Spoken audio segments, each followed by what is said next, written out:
Hallelujah. Phela samukele the apostle MJ Tshabalala shayizandla silise egameni lika Jesu Kristu.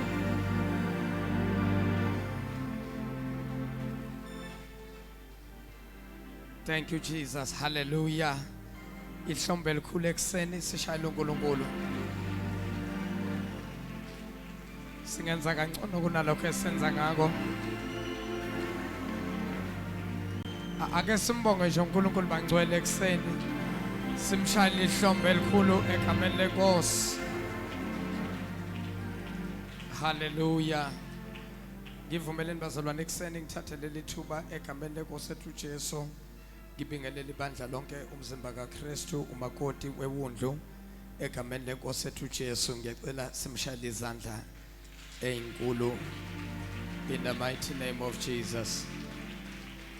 Hallelujah.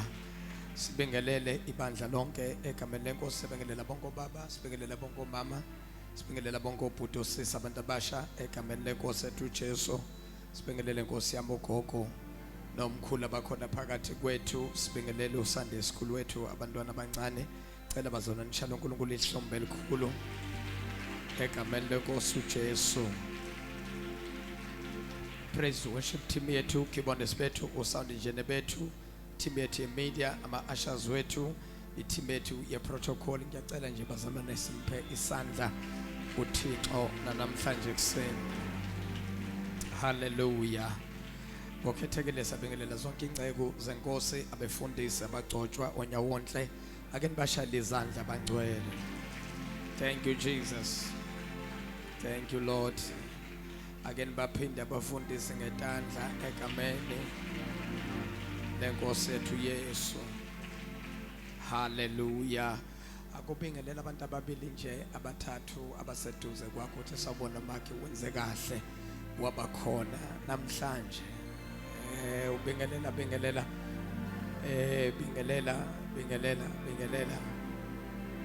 bingelela ungemi ubukile njalo ungemi nje kube khona ababili abathi sawubona bakhelwa sawubona bakhe awukodwa Nkosi yami Jesu. Ake nishalo uNkulunkulu elikhulu ihlombe.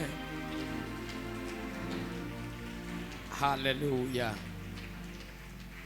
Praise the name of Jesus. Siyabonga kakhulu. Ngicela shalom umfundisi undabandaba izandla abazalwane bonke ababonge uNkulunkulu namhlanje kuseni ngenxa yezinto uNkulunkulu azenzile ezimpilweni zabo egameni leNkosi ethu Jesu. Bese utshela umakhelwane ukuthi lena ke inyanga esingena kuyona eyakho ke le.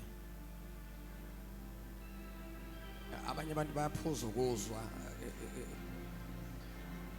mangaba kezwe usheshe undlulele kulongezwa ujikele kulongapha mhlambe longapha uzoshesha ayiba bese uthi ke nenyanga yakho le ako prophet umtshela ukuthi I prophesy all good things this month upon your life egameni leNkosi. Mangabe uya receive say I receive it in Jesus name.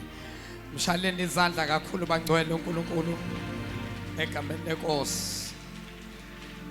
Praise the Lord. Singakhombisa amakhanda ethu. Baba wethu ongcwele siyabonga ekseni uNkulunkulu wethu ophilayo. Baba udumo lonke sithi lungo lwakho. Amandla inkazimulo ubukhosi bukufanele. Baba wethu ongcwele egameni leNkosi ethu Jesu. Akuthatha indawo ke uNkulunkulu ongcwele ekseni uhamba hambe phakathi kwale ndawo. Baba wethu namandla uqashule baba zonke izibopho, uvule yonke iminyango isitha baba esiyivalile. Ngelihle baba igama leNkosi ethu Jesu. Baba wethu namandla, we take charge and we take authority upon every principalities, upon every powers and forces of darkness in the mighty name of Jesus Christ, the Son of the living God. Baba wethu engcwele siyabonga ngelihle igama leNkosi ethu Jesu. Mawakho ongcwele akathatha indawo manje kube ngiyena osiholayo kuze kufinyelele kupheleni kwale nkonzo egameni leNkosi ethu Yesu Kristu waseNazaretha. Amen and amen. Yes, mshaleni izandla kakhulu. Praise the Lord. Singahlala phansi bangcwele egameni leNkosi ethu Jesu.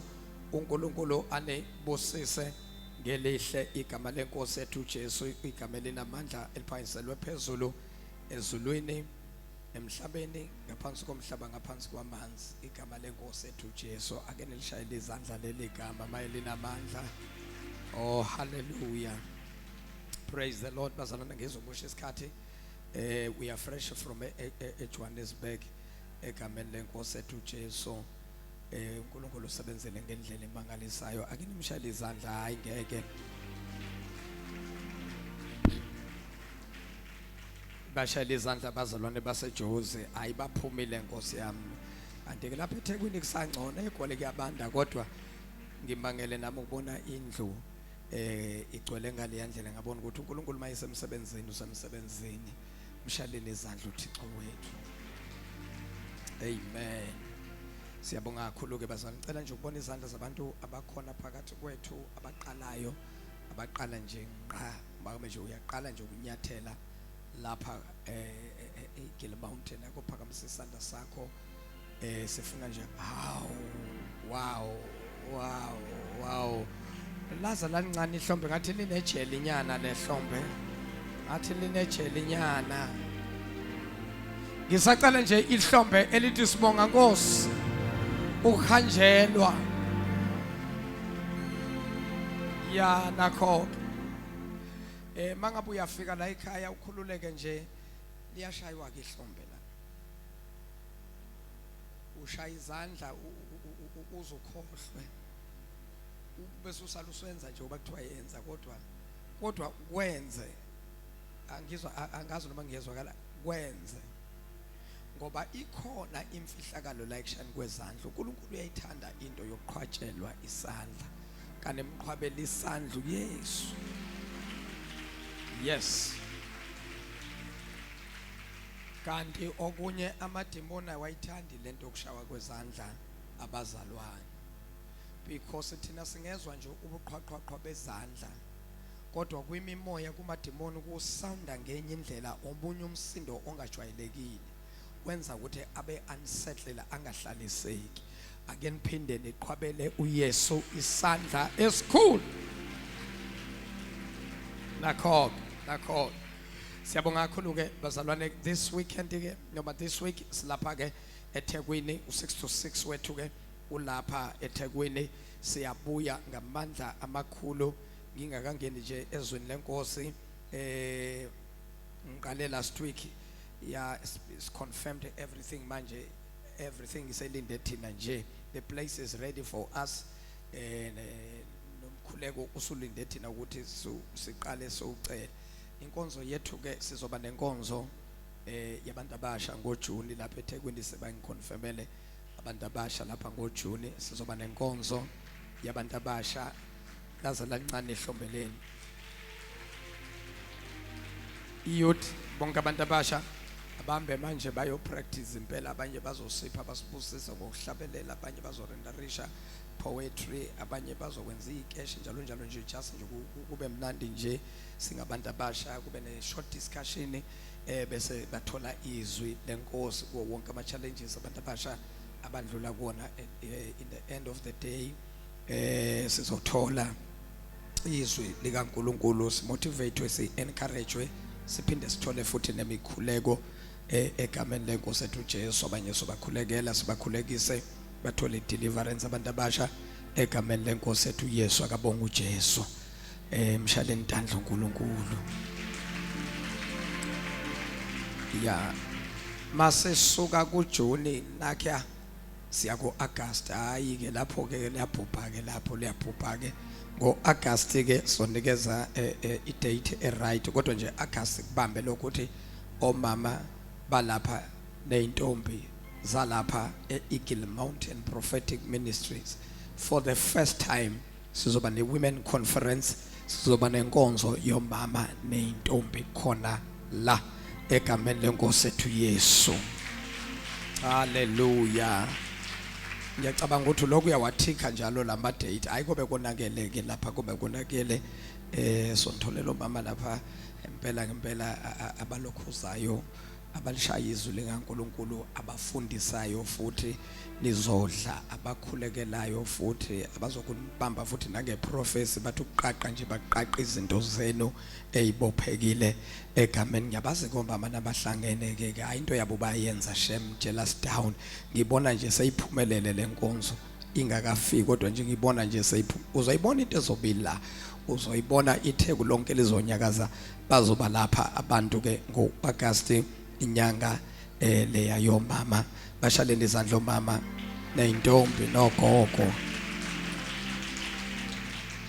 Mase sisuka ku-August awukwasuka lokho bazalwane, siya ku-September. September 16 celebration yethu ke izobe isemhlathuze. Yabona lawo lesiya kulona ngiyazi into ezobi lapha. Ukuya ngami nje ngifuna kungabikho noyedwa uzosala, everybody wonke umuntu uyehla wehla nomndeni wakho. Celebration yethu ke lapho sobe siyobonga uNkulunkulu. Number 2 is very important. Every number iyacounta kuNkulunkulu, kodwa khona ezinye inumber ezikhona eBhayibhelini ezinama events noma izehlakalo ezimbi. Lezo inumber lezo kodwa still nazo zinjalo zidaliwe zikhandiwe uNkulunkulu, kodwa ke inumber kuNkulunkulu iyacounta. That's why every number kuNkulunkulu in a meaning.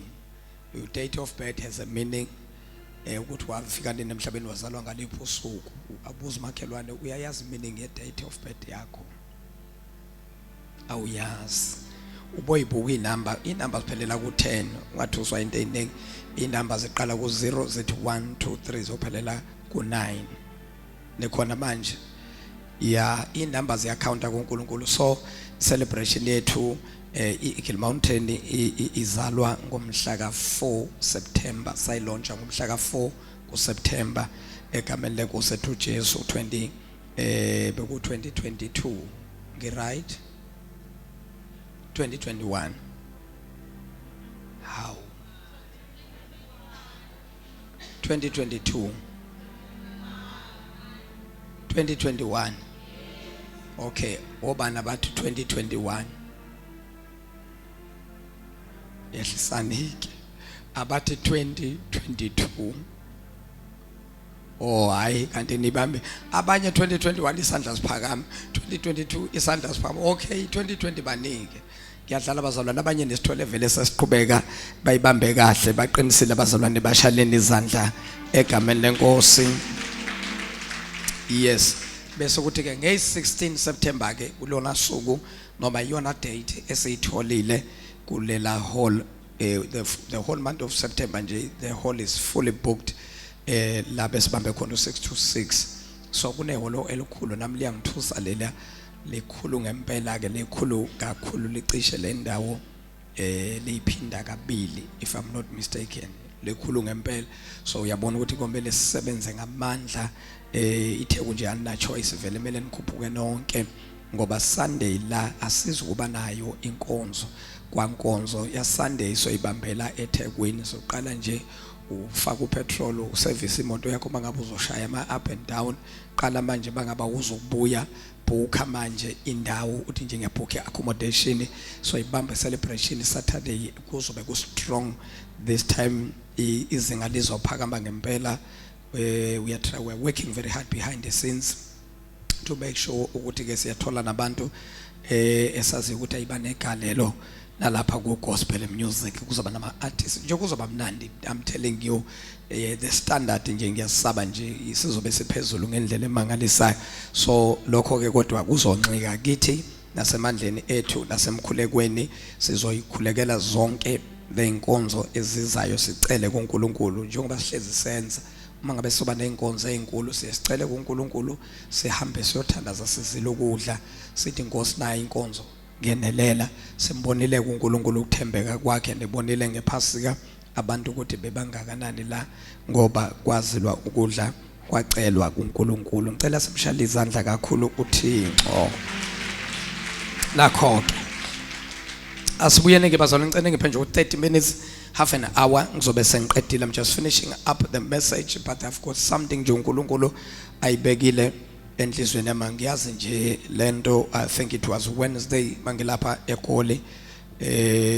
We're supposed to go to another place siyokhuleka. On my way to that place nje uNkulunkulu wa drop nje something ethi enhlizweni nje kufika nje izwi elithi no weapon formed against you shall be able to prosper.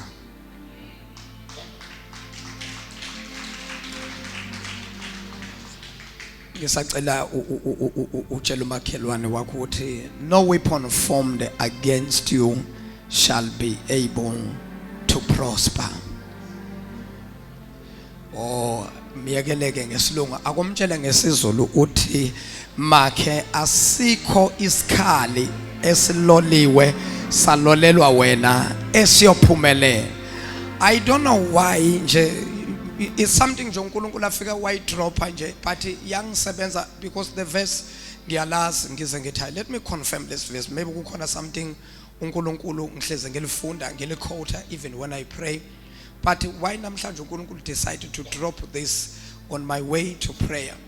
Nje uNkulunkulu kuyafika nje sengiyalihlala ngiyalidlinza ngalo ngizama ukuthola lento ngoba phela ngiyalazi nje sengiyibuza ukuthi why uNkulunkulu ethi no weapon formed against you shall be able to prosper. Lingisebenze the whole day go Wednesday. On Thursday liloku liyaqhubeka ngiloko ngiyakhuleka nami. Then Thursday is another place engiye ngahamba ngayo ukukhuleka kuyo ngihamba nezinye insizwa lapha i-idea yabo but ayimfundisi there's a place nje sifuna ukuthi uyokhuleka kuyona and then bese senze nje a video. Hey madoda mina yangithandi la ngikhuleka khona abantu bazi ukuthi ngithandaza kuphi, hayi ngoba ngithandaza koNkulunkulu kodwa ngithandaza uNkulunkulu. Make no mistake, angibazi mina abanye uNkulunkulu, ngibazamile abazange bangisebenzela. Ekhaya sishisile impepho ayizange isebenzele thina impepho. Sazama nokuya emathuneni siyocela komkhulu nabogogo akuzange kusebenzele. Nembuzi bake bazama ukuyihlaba ekhaya ngiyakhumbula kanye nakhona engafuni umkhulu ukuthi kuhlatshwe ekhaya. Lento yokuhlaba yokuchitha igazi ukukhuluma nabantu abangasekho lento yeza nomama omkhulu ngoba ekhaya ikhaya likhulu. Umama omdala umama omkhulu udade wabuka mama abadala abasuka emakhaya beza eGoli bazofuna imisebenzi basebenza. Lapha eGoli bafike bahlangana nabantu baba profita noma babatshela izindaba babatshela ukuthi fanele baye ekhaya bayokwenzelwa imisebenzi bayohlaba. Uma befika bafike batshela umkhulu athi umkhulu bantwana bami mina lento angiyazi la ekhathi naseloku nje sazalwa angiyazi lento sengizokwenza ngenzela nina kahle kahle siyazi lento la ekhaya. Ngangoba masukhula nje singabafanyana uma kuhlatshwa ke kuyakhulunywa ka ngithi sekuthiwa ke fanele ekhulume yena kumkhulu gogo akasekho thina vele sikhulu gogo angasekho. Now uma umkhulu ekhuluma ngiyakhumbula kwakuthathwa isilwane most of the time kwakuba khona inkukhu zayihlatshelwa emva kwendlu ekhaya. Kusho ukuthi noma sihlabile ekhaya ngoba kwakufuyiwe ekhaya noma kuhlatshiwe sasinendawo nje sasisilotha khona sihlabela kuyona. Kodwa angikhumbule sikhuluma waye babebusisekile nje ngemfuyo makuthiwa nje sifuna ukudla inyama yenkukhu sasigijimisa inkukhu lapho umleqo sobambe sikuhlatshwe. Angikhumbule sikhuluma but there was a day kwakufike umamkhulu owathatha udadewethu oza emva kwami umama kaMshana wami lo. Umamkhulu wacela udadewethu lo asemncane uMshana usethi ukukhula khulu wayesemncane wamcela wathi mamncane ngicela lo mntwana ngiyohlala naye eGoli. Wayehlala ke eGoli eJimeston. So now kwahamba wahlala naye efunda nabelungu ke kahlakaniphile ke siphikisana ke esikolweni ke ngoba nami ngangihlakaniphile kona angihlakaniphile angihlakaniphile nje makhelwane ngahlaniphanga kakhulu ayihlakaniphile. Yeah. so now kunaleyo competition ke ukuthi wena ufunda egoli mara ngeke uzongihlule mina ngeke uzongihlule so kunaleyo kubhebene ngimdala ke futhi ngisebenzisa nomdala so kwahamba isikhathi ngizongena Nkosi yami ezweni I just want to help people kwahamba isikhathi umamkhulu lo wahlangana ke nabantu abamtshela izinto kwathiwa ukuze izinto zakhe zilunge efanele aphindele ekhaya athenge imbuzi noma umkhulu ubaba wakhe ahambe ayomthengela imbuzi wakwenza kumkhulu lokho kwakufuyiwe sasihlalele emakhaya yatholakala ke imbuzi kwathiwa ke sifanele ihlatshwe imbuzi and umuntu okufanele ekhulume kulesi silwane before sihlatshwe mele kukhulume umkhulu now siyamazi thina umkhulu kwakuhlatshwe ekhaya kodwa sikaze simuzwa khuluma manje siyigenge sikhula kukhona ingane zawumamncane zomamkhulu sihlala ekhaya lalelikhulu ekhaya lakithi kufuyiwe sasiphakela abantu basemzini thina babelanda ubisi ekhaya sisenga now sekuthengiwe ke imbuzi ngiyakhumbula imbuzi yahlatshwa kwakulo sihlanu noma komgqibela ngisakhumbule na umkhulu ke sesibambile ke thina lapha inyawo ke yahlatshwa ke Nkosi yami imbuzi ngoba ke imbuzi yayikhalela Nkosi yami ayifani nemvu yakhala ke imbuzi mbe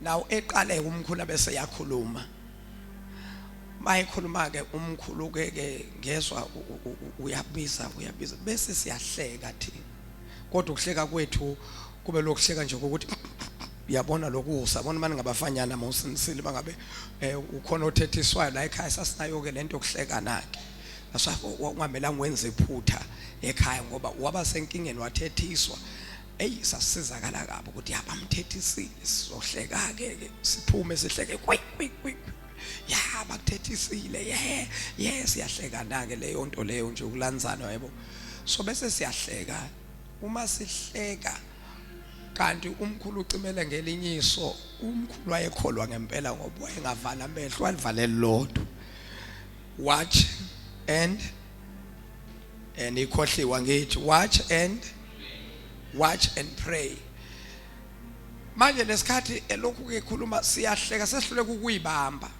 uyabona uhleke lokuthi omunye uyahleka nawe bese uyahleka wena bese uhleka kakhulu sahleka ke kakhulu ke sayiyekela ke imbuzi yaphuma imbuzi yabaleka kwagijinywa ke kufunanwa nembuzi yanyamalala imbuzi sabathe safuna kwaze kwaba sebusuku imbuzi do sisaba ukubuyela ekhaya ke manje ukuthi siyothini phela ekhaya abake abakhulele emakhaya wena ntolo uzongizwa ngcono mfowethu uyazi inkomo mayilahlekile awubuye ekhaya ndoda kumele ubuye isitholakele so kwaze kwasa imbuzi sayoyithola kwelinye iplaza lomlungu emaweni safesa sayithola lapho nakhona asinantambo masithi siyayibamba iphunyuke singabafanyana sisagijima sakhathala nayo yakhathala sayibamba nje Nkosi yami sikhipha igwebo elimhlophe sabuya nayo ke now kunalento engayipick up do ngaleso sikhathi leso izinto bezenzeka besinga understand ukuthi kungani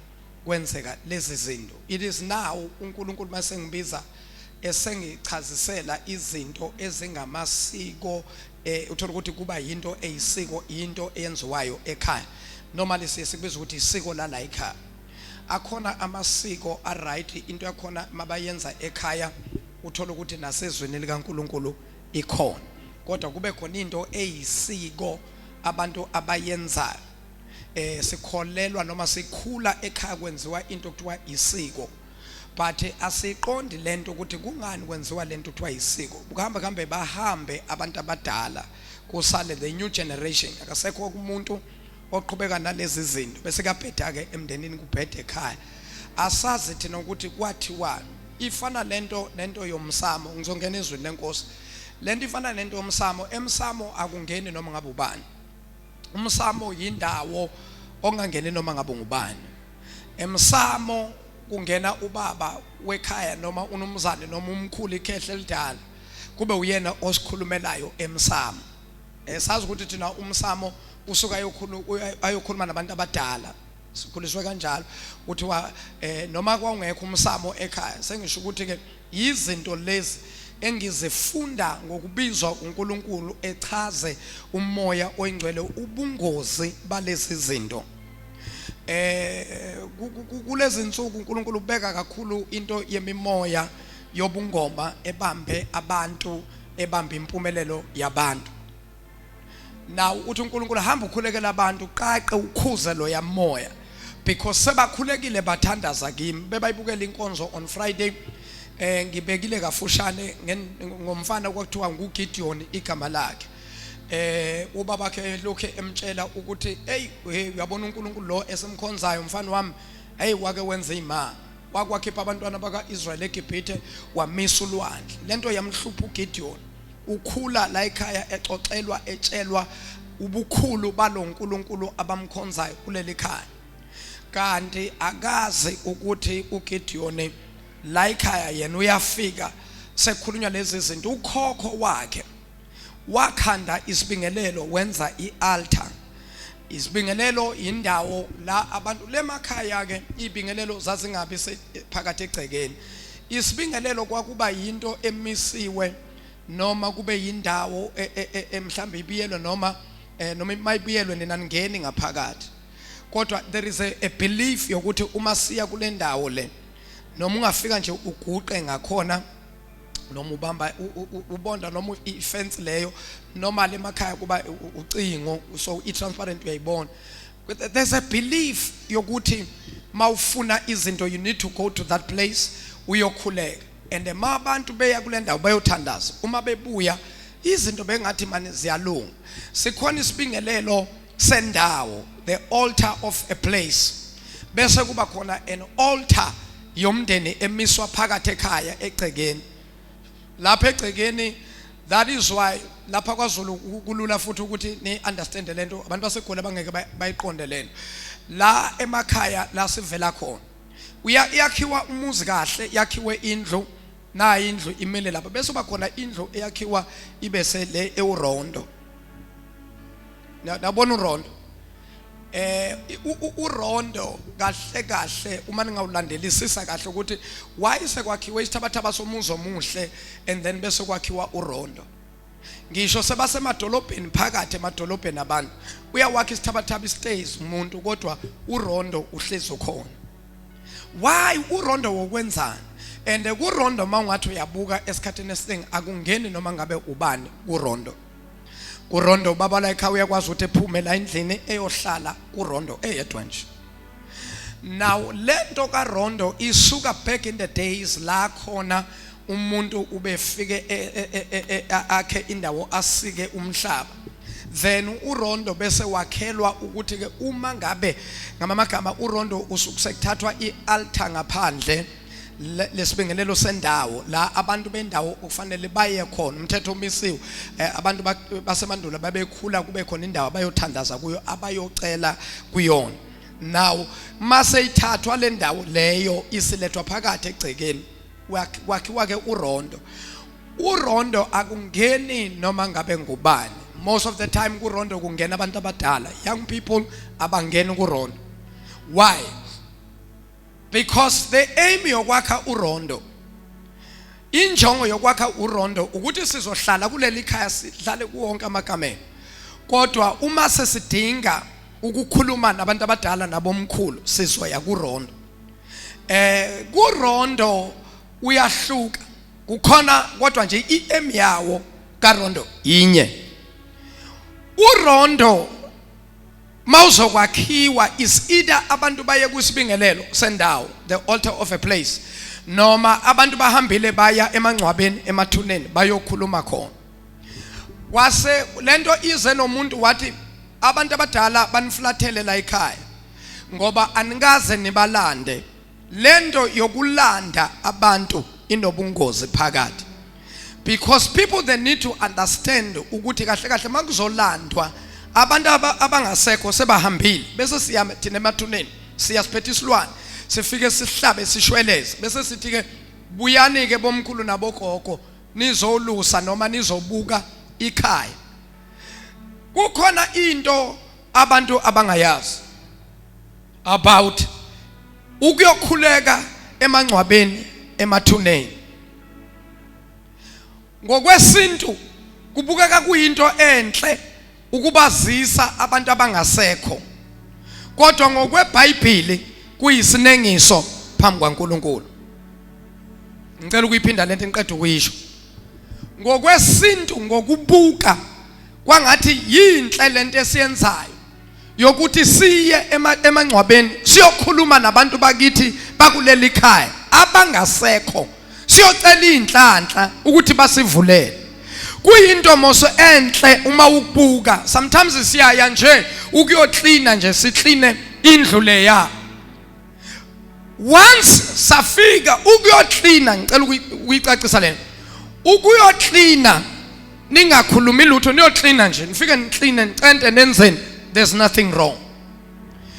What is wrong ukufika kule yandlu yomuntu ongasekho bese siyakhuluma, sikhulume nabo as if abantu abakhona abaphilayo, sibeke zonke inkinga size silile sikhale zehle inyembezi zehlele phezulu kwethuna.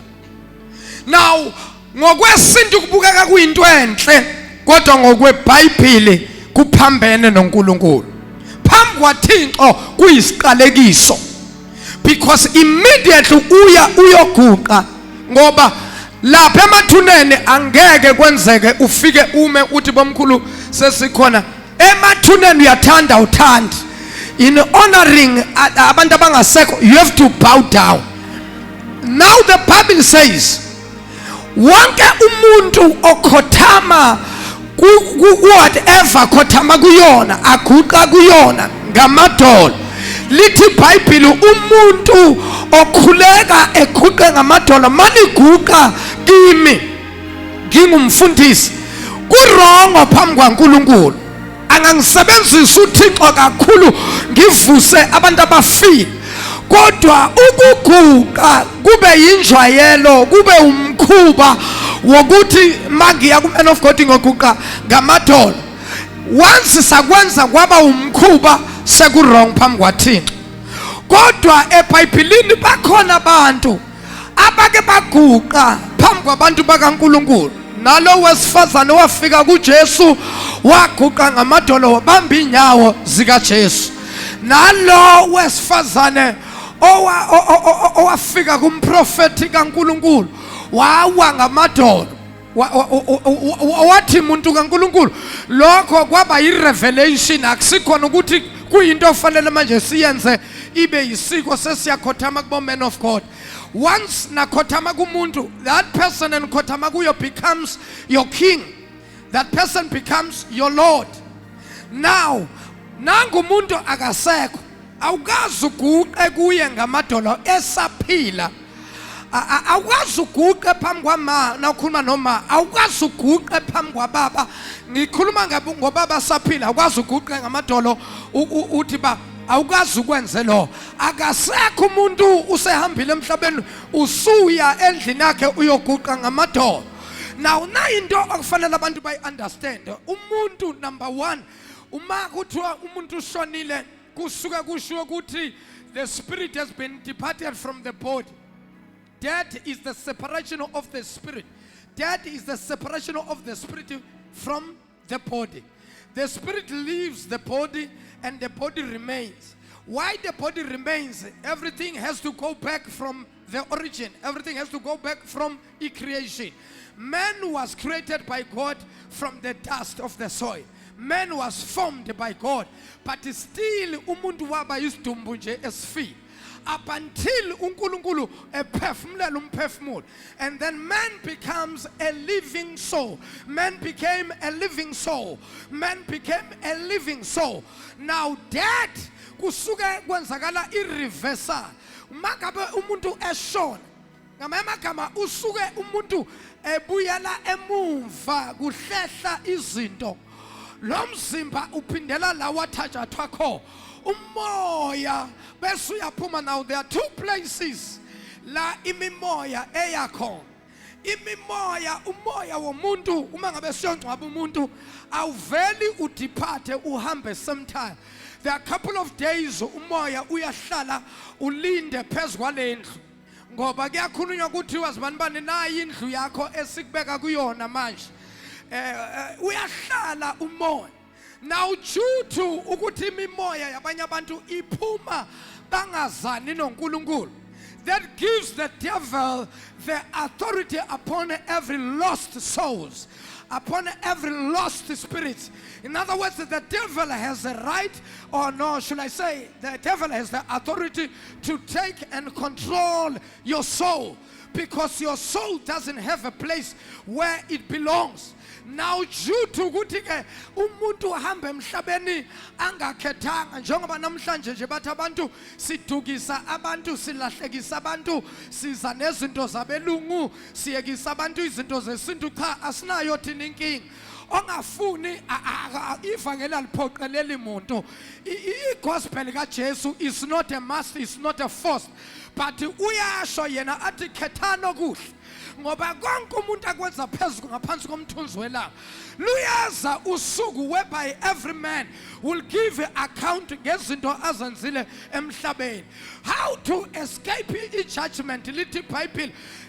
The way to escape judgment is to receive Jesus Christ as your personal Savior, as your Lord. Ngoba kwabaseRoma 8 lithi iBhayibheli akusekho ukulahlwa kwabakuKristu Jesu, sebandlulile ekwahlulelweni. In other words, mangabe awufuni ukubalelwa ukuthi ngosuku olunje endaweni enje ngesikhathi esukuthi wenzani, mangabe ufuna ukubaleka kungabi ne-judgment, kufanele wamukele uJesu, because uNkulunkulu uma ngabe wamukele uJesu, uJesu uphila ngaphakathi kuwe. So now how can God judge Jesus? There's no way God cannot judge Jesus, because if God will judge Jesus, it's like God will judge himself, because God is Jesus, Jesus is God. I know. Ngiyazile. uJesu nguNkulunkulu, uNkulunkulu uJesu. Now that is why uMary uma ngabe ingilosi ifika kuye uthi uMary izokwenzeka kanjani lento ngoba akwazi angikwazi ukuqhubeka. Man of God, sorry, ngiyacela mfundisi wami woza ngaphambili, buya baba uze la mshaleni izandla mfundisi. Cha mshaleni izandla mfundisi uJunjuthwa, man of God from Assemblies of God. Ake nimshale ihlombe, hlala mfundisi wami. Hallelujah. Thank you, man of God, you're welcome. Asibuyeni bazalwane, asibuyeni. Angazi ngifika kanjani la. Kusho ukuthi ngempela uNkulunkulu nithandiwe amazulu, nithandiwe nguThixo. Mamelani muzwa seThekwini, nithandiwe uNkulunkulu. Ngiyanitshela abaningi nje bangayibonela umfana nje, kanti ngizosiza abantu, ngizokhulula abantu kuzo lezi zinto zayibingelelo. Asibuyeni ngoba bengisachaza lento yokufa, ukuthi mangabe kuthiwa umuntu akasekho sesishiyile, kodwa sibe simbona nangulele lapha kahle kahle kuthiwani. Uma nangi siyambona nje umuntu lele kodwa kuthiwa akasekho, akushiwo lolubumba, akushiwo icontain. Makuthiwa akasekho kusuke kushiwo wena uqobo, kusuke kushiwo the spirit man, because this body, this flesh cannot live without the spirit. Yezwakala lento, yezwakala. Now into the spirit cannot die. Ispirit umoya awufi. Nikhona bazalwane. That is why ethu Jesu ningabasabi ababulala inyama, kodwa babe banganawo amandla okubulala umphefumulo. There is only one person that can kill a soul, that can destroy a soul. Souls. Uma umuntu eshona simbeka ethuneni. The spirit ngoba akakhetha. Ivangeli lakudala lalithi kwakunomhlabelelo othi khetha ngoba zikhetha. Nawukhumbula lo mhlaba, khethe yakho ngoba indlela zimbili indlela. Kukhona eya ekukhanyeni, kukhona eya ebumnyameni. Now uNkulunkulu unikeze abantu a length of years to choose. That is why uNkulunkulu kayi ku destroy umuntu. Kepha imisebenzi yabantu iyona yoba destroy.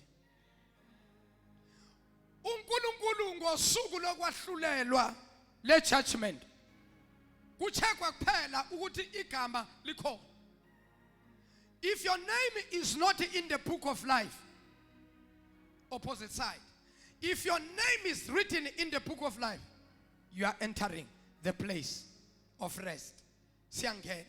That is why ke ngapha kwabakhethe kahle basaphila lithi iBhayibheli akusakho ukwahlulela kubo. Uma lithi iBhayibheli akusekho ukwahlulelwa kwabakuKristu. uKristu phela masimreceiver uma sisindiswa siphakamisa izandla siza la kwi-altar call. Sisuke sithatha uJesus engene phakathi kithi. Sekuphila yena, that's why ethi umpostoli Paul ukuphila kimi akusekho akusemina ophila kodwa yilo ophila ngaphakathi kimi uyena owenza intando kaNkuluNkulu ngoba lo angeke avuka yenzile intando kaNkuluNkulu lo yahlupha lo ufuna insurance lona ufuna ugqokiswa lona ufuna ukudla lo ongaphakathi ufuna into eyodwa nje ufuna izwi nje qha nakathola izwi uthola yonke into. That is why ke ethi kumpostoli in him we move, in him we have our being. Ngamanye amagama kuye siyamuva makangekho yena sifana nezipoki asikwazi ukumove. Masimuva without yena we are ghost siyipoki kodwa masimuva yena ekhona phakathi kithi masimuva ekhona masifika kwabagulayo automatically abagulayo bayaphiliswa. Yini baphilisa yilo omuva ngaphakathi kithi. Uma ekhona yena usiyakwazi ukubona ukuthi sisi kune challenge obhekene nayo. Yabona kule insuku nje you need to go deep in prayer because there are demons that wants to attack you. Why? Because yena uyakwazi ukubona izinto ezingakenzakala. Yena uyaqonda icebo likaThixo. Yena uyakwazi ukusihlehlisa sidedise kokubi okuzosehle.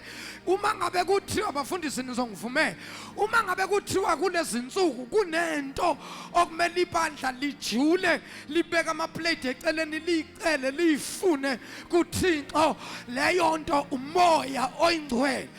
Once saba nomoya oyingcwele siba na umoya wokudisena siba na umoya wokuhlola. Amasinomoya oyingcwele singafika endaweni sihlala kodwa mangabe kule ndawo kukhona into eshayisa amakhala yena uzositshela athi awusamukelekile la uzozwa na ukuthi la I'm not welcome. Uthi kodwa ke ngihlale ngizwe ukuthi kiyiwaphi ubathe uyahlala ithi into kuwe phuma kodwa ke nako kufanele ukunderstand kukhona umuntu angafika endaweni ene presence kaNkuluNkulu kanti yena ukhwelwa amadimoni abathe uyahlala lithi idimoni iphuma ngoba lisuke lizwa ukuthi la angihlaliseki ngiyashala.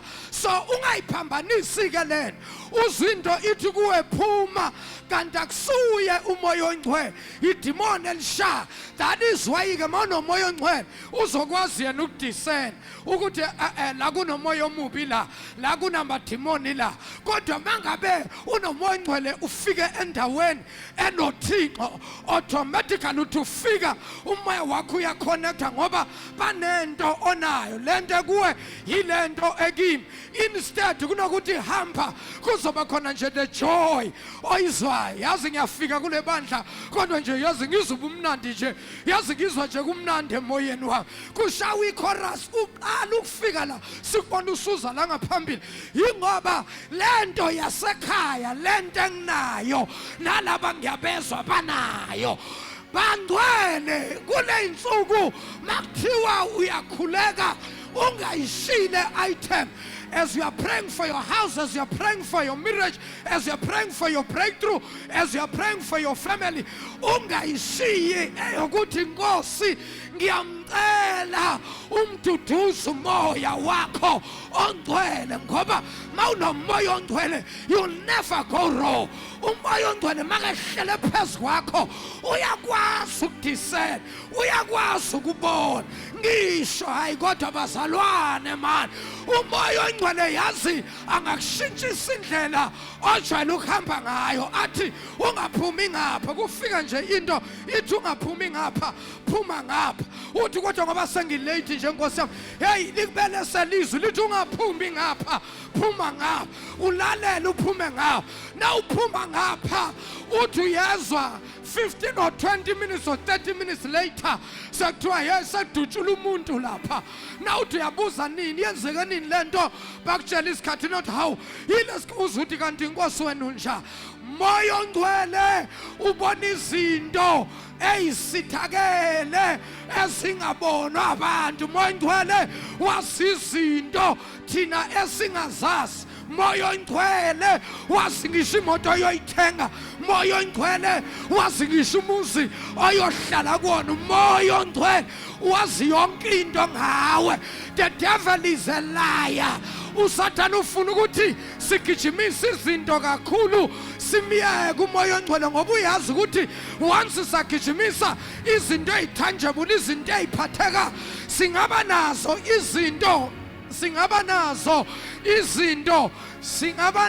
izinto kodwa yena nakangekho zi-useless lezo zinto. Kumnandi kuba nezinto ube naye. Uthi unezinto kodwa ube naye, ngoba na unaye hayi man izinto zakho uvela uyibuke nje ukuthi above everything enginayo. Kodwa Nkosi yami Thixo, umuntu onomoya ongcwele ngezinto anazo udumo ulunikeza uNkulunkulu, athi baba nginjenje imisebenzi yakho. Umuntu anganawo umoya ongcwele onezinto uthi mina ngiyathandaza, mina ngiyanikela, mina uzishaya yena isifuba. Kodwa umuntu onomoya ongcwele udumo njalo ulisa kuThixo. Bazalwane, let's learn to appreciate uThixo. Fundi ubonga, tshela makhelwane uyabonga uThixo. Uyabulelwa uThixo. Kukho abantu abangakwazi ukubulela, banawo umbulelo. Nomethe uThixo angenza ntoni, abanawo umbulelo kuThixo. uThixo kwezinsuku is in the business of blessing people that will bring glory back to him. If you are that, hayi bazalwa, mangabe ungulowo muntu lowo othi bawo ndisikelele, uHana wathi bawo xa ungandisikelela ngonyaka ndizamthatha ndimphindisele kuwe. Ngamanye amagama angisafuni umntwana just for the sake yokuthi ngifuna umntwana, kodwa sengifuna umbulelo, into nami engaba nobungqina ngayo. Ngithi bawo nginjenje kuwe. uHana esefikile umntwana ngonyaka olandelayo wamthatha wamisa kumpostoli, wamisa kumuntu kaThixo, wathi uyakhumbula baba ngifika lapha wakhuleka nangu umntwana. Lalela uThixo kulezinsuku uyavala kubantu abathola izinto benganawo umbulelo. uThixo is searching and looking for people abazoletha bazise umbulelo kuye. Ithini into nguwe lofika nalesikhosa tata, nguwe lofika nalesikhosa. Kutheni ngathi isikhosa sami siyaba ngiba strong ngoku, ndiyayiva manje lento nami kaniqhwabela uyesisana. Akothinta ababili abathathu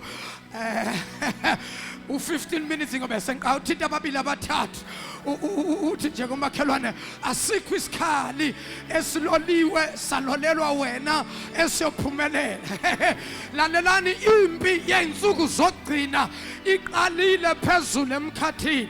yabona amadimoni besilwa nawo la madimoni besilwa nawo usathane ubonile ukuthi lawa siyawashaya kunalolu hlobo ke manje oludedele kwezinsuku zogqibe kunale mimoya ebizwa ukuthi ama principalities powers of darkness ezibusa lolu hlobo luhlala lapha lumimoya lusebenza ngabantu kwehla ispirit sehlele phezu komuntu uze umuntu ekhuluma ukudelela uze umuntu ethuka uNkulunkulu hayi akusumuntu ufana naloya lapha ku Facebook lo uzawubethwa nguThixo loya lothi what's so special about you Jesus what's so special about you Jesus uthuka bonke the spiritual leaders ubona ukuthi hayi abantu bangabuka lo but hey waze wadelela umfana bazalwane ndlulana emfaneni akusulo umfana odelela kunomoya awu accepti yilo moya okhuluma boastfully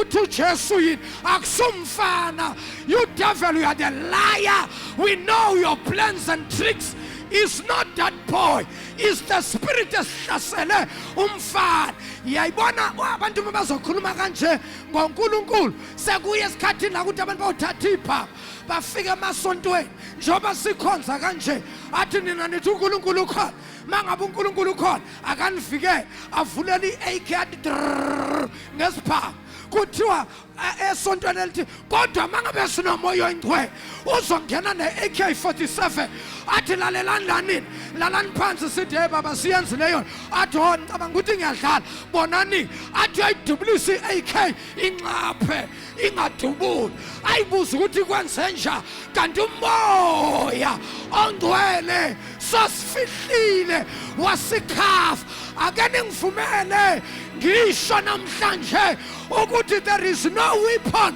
formed against you that shall be able to prosper. I don't care ukuthi usathane yini uplaneleyo kodwa ngizomemezela asikho isikhali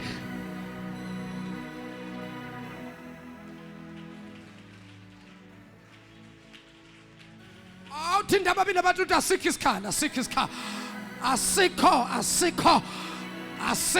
asikho hey ngisho nalesi usathana asebenzisa kule insuku esiza ngabantu abadala esiza ngabantu abangasekho esifuna ukuthi lokhu ukhipha imali ulokhu ukhiphile imali asikho ngiyamemezela asikho naleso esikhiphisa imali sizonqantshula nguThixo nalese sidla imali zakho sizonqantshula nguThixo nalese size ngenhlupheko kulekha sizonqantshula nguThixo makathi uThixo asikho isikha usho ukuthi asikho isikha noma ngabe bangakhanda ombhayimba into athi nayishaya kunyakaza umhlaba kodwa asikho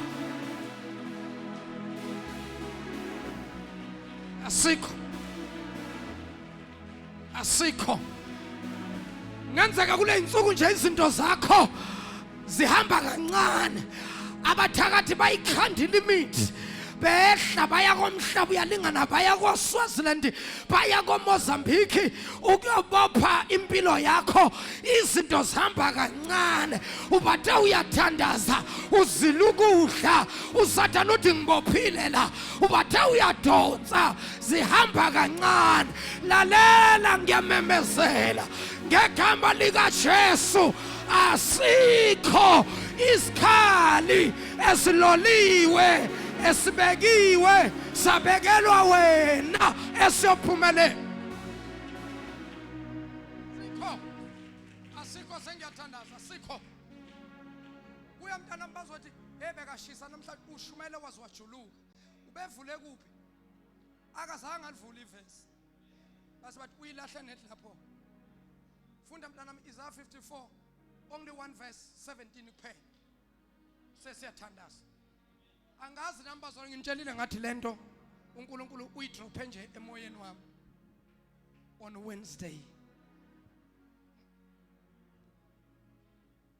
uThixo nje udrophe emfundisi ndi drive yakwenye indawo semotweni kwavela nje izwi elithi asikho isikhali esibekele wena esiyophumelela but ngiyalazi le verse, but ngididwele into ukuthi ngendlela elifike lehla ngakhona lingenze ukuthi ngijule ngicabanga ukuthi why all of a sudden ethi uNkulunkulu asikho isikhali esibekelwe wena esiyophumelela. Yangihlupha lento.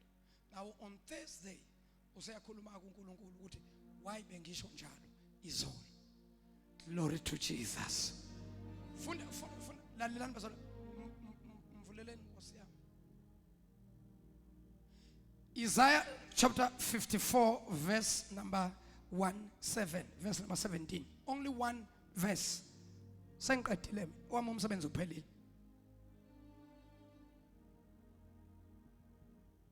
Oh.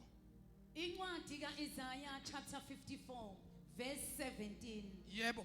Asikho isikhali Yebo. esenzelwa wena Ha. esiya kuphumelela. Nalo lonke ulimi olukuvukelayo We. luyakwahlulelwa.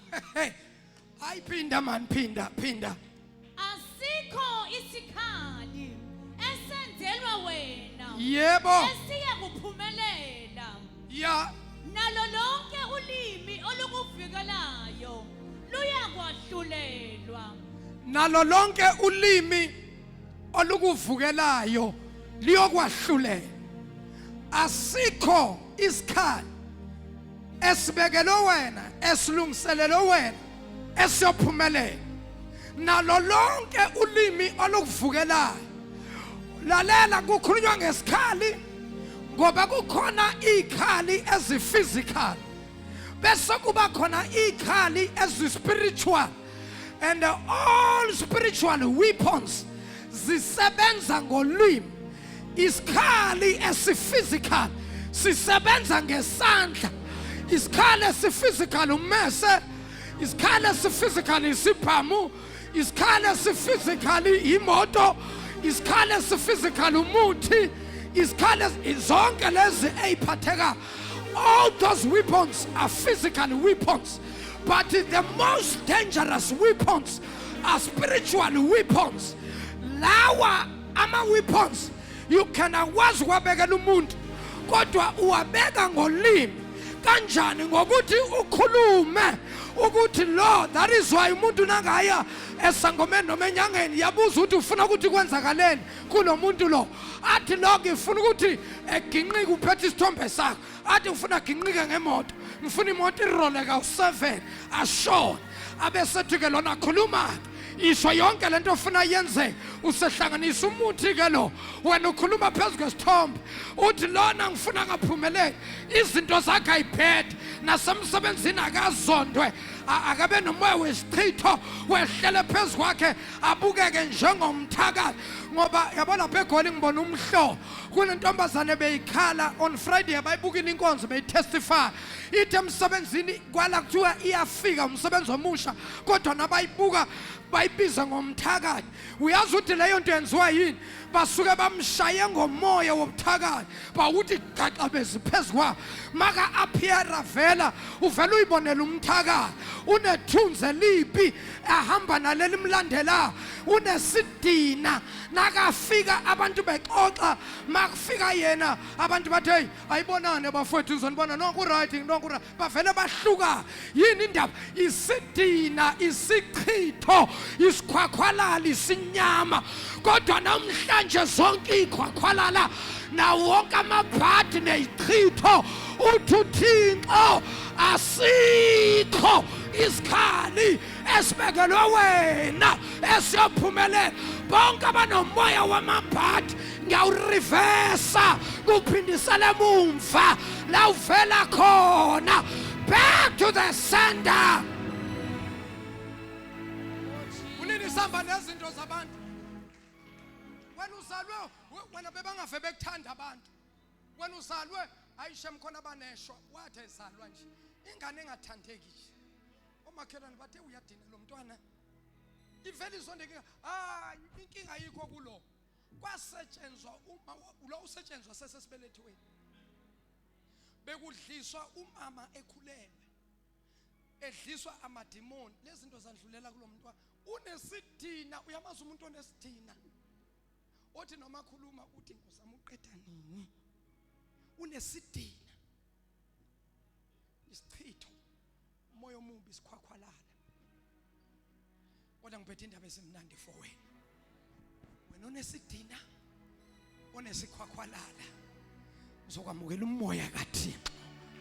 Hey bazakuthanda man we hayi bazakuthanda mntanami tsheni uzawuthandwa bathi kodwa lo muntu lona ubuyaphi lo muntu lo yabona obefakaza othi ngithe ngifika nje mntanami ugcobo lukaNkulunkulu manihleli phezu kwakho uyathandeka uthandeka manje ungakagezi nokugeza usayigqokele nje kodwa nje uthandeke lalela sangivala ngiyaphinda ngithi asikho isikhali esibekiwe salolelwa we yonke into wonke amazwi akhulunyiwe emkhathini against wena kwathi uzofeyila kwathi uzoba isehluleki ayikho into ozokwazi kuyenza namhlanje by the power and the authority of the Holy Ghost I reverse every negative words. I reverse every weapon formed against you. I reverse every curse upon you. I reverse every spirit of witchcraft. I reverse demon of bad lucks. I reverse in the mighty name of Jesus. Be free, be free, be free, be free, be free, be free in Jesus' mighty name. Shalukuluku ishamba elikhulu.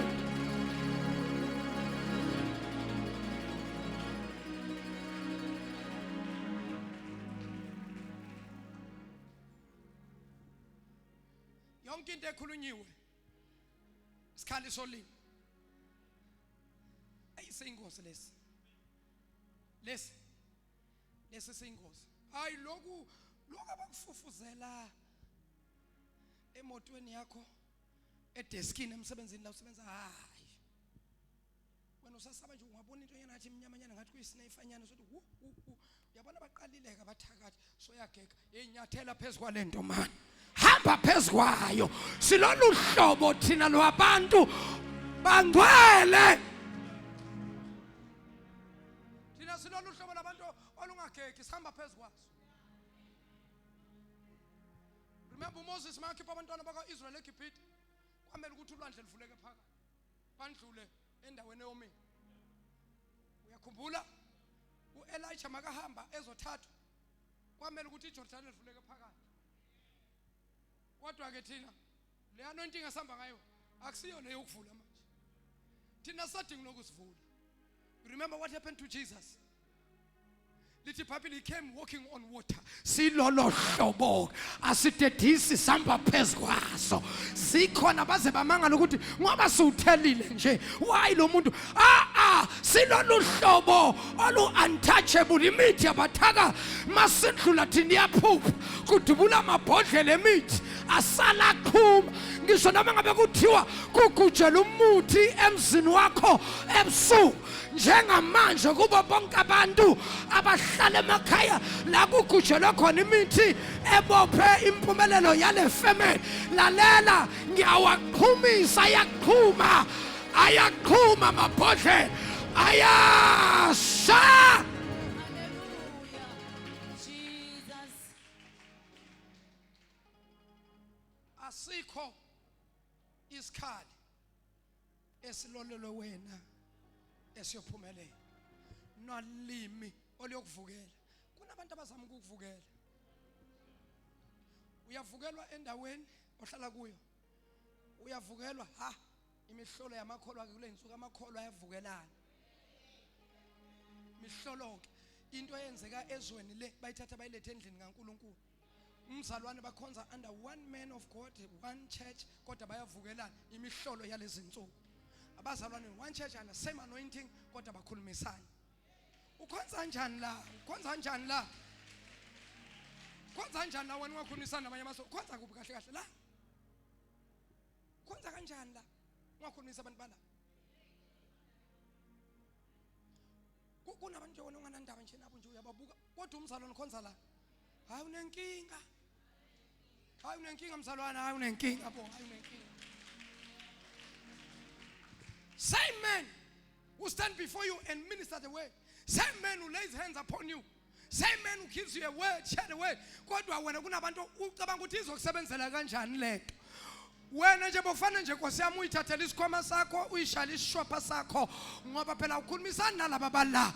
Bofana nje wena uyifunela indawo la uzokwazi ukukhuluma nabantu ngoba ukufellowship ngoba ubusana ngoba uthando into yethu. Usho kanjani ukuthi uyakholwa ukuthi uJesu masithi siyakholwa kodwa uthando singanalo uthi singabazenzisi singabaqambi manga. Ukuba ngumsenzisi hayi makhe isolveni hayi anikwazi same church every service ukhona naye ukhona lo ngakhulumisana naye uthi nje enkonzweni kona sizoya kodwa nje ukuthi ngimkhulumisa anginasikhathi sakhe unenkinga uthini ngaye ngoba kulula ukukhuluma kabi ngomuntu ongamzwisisi. Ngicela ukuyiphinda kulula ukukhuluma kabi ngomuntu ongamzwisisi. In other words mawukhulumile kukhona inkembo oyikhiphile ngolwimi lakho manje basobhaki ngoba uthi uNkulunkulu asikho isikhali. Asikho isikhali. Ngicela ukuthandaza. Why singekho isikhali? Ake sichaze le verse kafushane bese siyakhulela. The reason why ethi uNkulunkulu asikho isikhali esibekele wena esiyophumelela uthi uNkulunkulu ngoba mina ngingumbumbi wabo laba bakhe ikhali.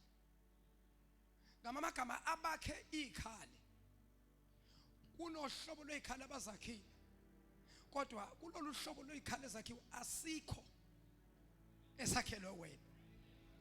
Ngamagama wena njengoba ungumntana kaNkulunkulu njengoba nokholo njengoba wena wamukela uJesu asikho isikhali esibekele wena. Zikhandiwe zona zikhona kodwa esibekele wena asikho. Why? Ungamthakatha uthini uJesu? Ngoba noma usindisa ungumzalwane noma oyingcwele uJesu ngaphakathi kuwe. Ungamthakatha uJesu wena Jesus of Nazareth, wena Jesus of Nazareth, wena Jesus of Nazareth. Phuma kulo muntu phuma uyadlala ububula ubuthutha. Kufana nomuntu ohamba esangomeni noma enyangeni ayele wena. Uyena umuntu orong. Oh isi untouchable thing. Umthatha kanjani umuntu ngempela ohamba noNkulunkulu? Abanye abantu amakhanda afana asebenze. Thakatha umzalwane. Umuntu othethelwe ilizoni wahlanjwa ngegazi lika Jesu. The only time ngathi uyathakathakatheka so ke nawe iwalking yakho ingekho kahle. Iwalking yakho nje ayikahle never. Mancishelwa uamen manje la. Ayi vala mshini. Elame lokugcina. Asikho isikhali esiloliwe. Khona abantu abaloli ikhali sithi silele thina ebusuku abantu rep alone yakwazi ukulola baloli inkemba olola umkhonto umuntu ucija uthi wemhlaba kule insuku futhi iphoko zale insuku ziyingozi kabi. Qala sengivala abafundisi bami udala abantu uma umuntu esangomeni noma enyangeni ocela umuntu ukubulala umuntu. Izangoma zazi namasiba engungumbani. Yayazi ingungumbani? Ayi abayazi ingungumbani. Yini ingungumbani ngesilungu sizeni bantwana bami? Concubine. Angizwa mem? Porcupine. Isizeni mina ngifunde le ekhaya esikolweni sale ekhaya kwazi yamdela high primary school. Yini isizeni? Say again. Oh, porcupine. it's porcupine, ingungumbane. Yeah, abanye ke bahamba baye esangomeni bafune the porcupine thing.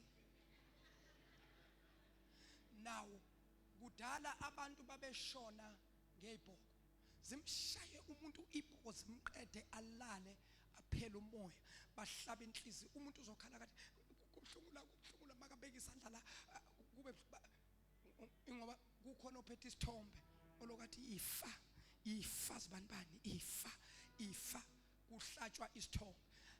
Laba banamhlanje abasasebenzi ke ngeporcupine thing, abasasebenza ngosibalembu, laba bathatha umkhonto, bathatha umkhonto ethi wena nje ifa ngikhathela wena ifa, nalapha emsebenzini ngifuna le position ifa, uzwe isibhoko sikushaya kanye kodwa uvele ube paralyzed, ulala aphela umuntu ejuluka bemanzi nte. Nibathe yini niyamphendula aniboni lutho. Lalela, ningayibona izinto zikaMo ngoba lento yenzeka in a spirit. Umuntu owenza lento kunezulu afanele aqhumane nalo. Now owenza lokhu uqhumana nezulu lobumnyama, amandla a negative power asebenzise against wena. So that is why ke ethi uNkulunkulu asikho isikhali esibekelwe wena esiyophumelela. Ngamanye amagama noma bangayikhandi ikhali, kodwa asikho esiyofika sisebenze kuwe. Aningizwanga musi, ngicela ukuthandaza, sengiyakhuleka.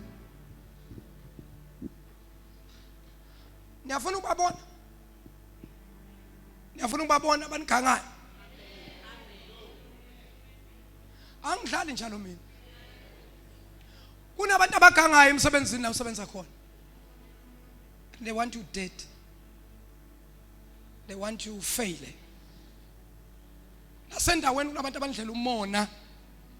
Nithenga kanjani imoto? Nwakhe kanjani umusi? Thatha imali engaka. Kunabantu abakhohlakele, abafuna ukunibona nifile. Abanye babo kubuhlungu kabi ke lokho, ngoba anive nihleka nabo nize nishayele ngama high five. Hey, ungasasho loyo muntu ukuqedile ukube bowazi. Mawuflathela ubheka le uvela athi ayihambele nje. Nakakubona awusemuhle le leather yakho awazi inhle kanjani, uyithi ngephi vele? Awazi ngithanda kanjani ama leather nje futhi ublack unamanga. Abanye nizobabona sengiyathandaza. Asimene ngenyawo. Asiphameni ngenyawo. Bonke ababekelwe ikhali Nkosi, bonke okukhulunywe amazwi okufeyila empilweni zabo, bonke okubanjwe izinto zabo amadimoni phezulu emkhathini, ngaphansi komhlaba, ngaphansi kwamanzi, baba ngidedela inkemba esika nhlangothi zombili, iyasika iyahlukanisa iqaqibo pho, iphuphisa imithi abathakathi, irivesa konke okwenziwe. Moya Ngcwele ngiyathandaza ngegama likaJesu waseNazaretha, shaphakosaya shiphakotolobosate. Abanye Nkosi basetshenzwe ngabantu basemndenini abangasekho, kuba yibona ababavukelayo, kuba yibona bema against bona, kodwa namhlanje ngegama likaJesu waseNazaretha, baba ngiyakhuleka in the name of Jesus, in the name of Jesus, in the name of Jesus, in the name of Jesus, in the name of Jesus, in the name of Jesus, in the name of Jesus. Abakhululeka abantu bakho Nkosi, abakhululeka ngegama likaJesu, abakhululeka umoya ophakathi ngegama likaJesu, abakhululeka kuzo zonke ikhaya, baba yonke imicibisholo emisiwe against thina siyayirivesa, siyiphindisele emuva. layivela khona bonke babeka ikhali babeka ama-traps against thina siya-reverse siya-reverse siya-reverse siya-reverse siya-reverse siya-reverse siya-reverse ayibuyela kubanini baso akuzona zethu ezabo abazithathe njengalokhu bakhulumile akube njalo kubo ngegama likaJesu ngegama likaJesu ngegama likaJesu. I speak breakthrough upon you, financial breakthrough, marriage breakthrough, prosperity in the name of Jesus. In the name of Jesus, I speak a divine protection upon you, upon your family, upon your job, upon everything that has your name on it. In Jesus' name, I declare and I decree in the name of Jesus, no weapon formed against you shall be able to prosper in Jesus' mighty name. Amen. Shayizandla zakho ubonga uNkulunkulu egameni likaJesu. Oramathai ramakosataba. Oramando kosotopoko santekete. Zebroko santa mantolo poposika. Zika proso komanda papa sitaka. Senta kamando. Yes, yes, yes, yes, yes, yes. I'm feeling a change in the spirit. Something is happening now. Ridabako saya ilababosa. Ikapioso kotanana makande. Shababababa yeketelebea. Sandanana makosata. Yes, Lord. Yes, yes, yes, yes, yes, yes, yes. Deliver your people, O God. Set us free. I speak the blood of Jesus upon you. I speak the blood of Jesus upon your family. I speak the blood of Jesus upon your properties. I speak the blood of Jesus upon your business. I speak the blood of Jesus upon your finances. I speak the blood of Jesus upon everything that has your name on it. In the mighty name of Jesus, I declare and I decree in the mighty name of Jesus, no weapon formed against you shall be able to prosper. In Jesus' mighty name, in Jesus' mighty name, in Jesus' mighty name, in Jesus' mighty name. Shayizandla zakho bese uyabonga ubonga uNkulunkulu egameni likaJesu.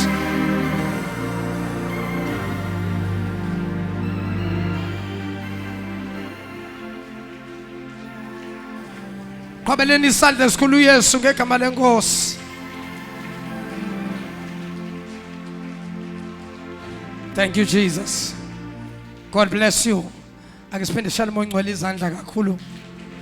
Oh kodwa inkosi yami. Siyabonga kakhulu bazalwane uNkulunkulu anibusise. Fear not. Fear not. From now, hamba nje uphakamisa ikhanda lakho. uNkulunkulu nawe. Hamba qha welinamandla ngalawo mandla onawo. Hamba ngalawo mandla egameni lenkosi. uNkulunkulu anibusise. Thank you kuba bonke ababukeli bethu abasibukela emakhaya kuzindawo ngezindawo. uNkulunkulu anibusise. Now it's a blessing time. Now it's a giving time. Baba ngiyacela ukutshala imbewu yami. Ngiyacela ukunikela. I'm so blessed by this message. Ngiyalireceive lezwi ngokukholwa. But ngiyanikela umnikelo wami. I want to tap and connect under this anointing kaNkulunkulu esebenzayo phakathi kwale ndawo. uNkulunkulu akubusise. If you need our details on your screen, now my details. Tshala imbewu yakho lithi iBhayibheli, as long as the earth remaineth, sowing time and reaping time will remain. As long umhlaba usamile, ukutshala isikhathi sokutshala sohlezi sikhona, isikhathi sokuvuna sohlezi sikhona. Thank you so much. God bless you. Mhlathuze, you are next. Johannesburg, you are next. May the good Lord bless you. I am your apostle MJ Tshabalala. I salute you. God bless you.